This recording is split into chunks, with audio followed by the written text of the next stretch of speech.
Handa na kayo mga Mars and Pars dahil eto na. Mga eksenang hindi nahagip ng kamera. At bulong-bulungan ng mga chismosa. Always be in the know dito sa Masyado. Eto na nga, sino itong young actor na kapansin-pansin daw ang pag-iwas sa isa niyang co-actor habang nasa taping ng kanilang movie project. Eto ang eksena ipapakita ni Pars Betong as young actor, Pars Kenneth as co-actor at si Mars Suzy naman ang production staff. Action! Ma'am, talagang kailangan ba talaga ako yung kasama niyang actor? Pwede bang iba na lang?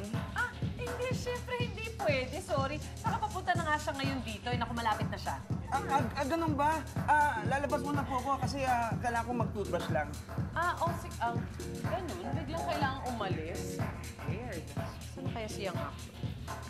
Ay, eto ka na pala. Naku, wait lang natin siyang actor kasi nagtututbrush lang. Sige. Wait lang. Okay. Ma'am, andito na po ulit ako. Okay, ayan, perfect. Pag-aralan nyo na ni co-actor yung eksena nyo, okay? Alright.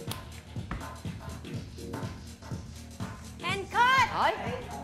Kilalanin natin si young actor na merong puot Meron eh. sa kanyang co-actor.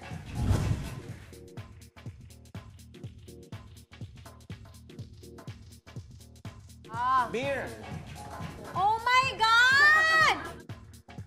Sino? Sino yung isa? Sino yung isa? Sino? Sino yung isa? I knew it! I knew it. Bakit siya galit doon? Oh my God! Sino yung...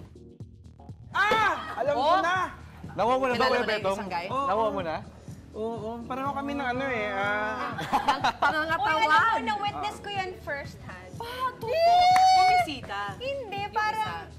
Oo. Pero parang alam ko yung dahilan kung bakit. O, di ba nga? Kasi kaibigan ko yan. Hindi, pero alam mo yan, Mars, yung mga tipong mga bagets pa yung mga yan eh. Yung syempre, hindi mo maiwasan na may misunderstanding or alam mo na, di ba, pag mga bagets, isa lang naman ang kanilang pwedeng pagka-competitionan, Mars. True. Pero feeling ko darating Haba yung nung panahon hair, na ganda-ganda niya kasi. Darating yung panahon na magkakaayos din. Oo naman, mga bata pa sila, mafe-figure out nila yung different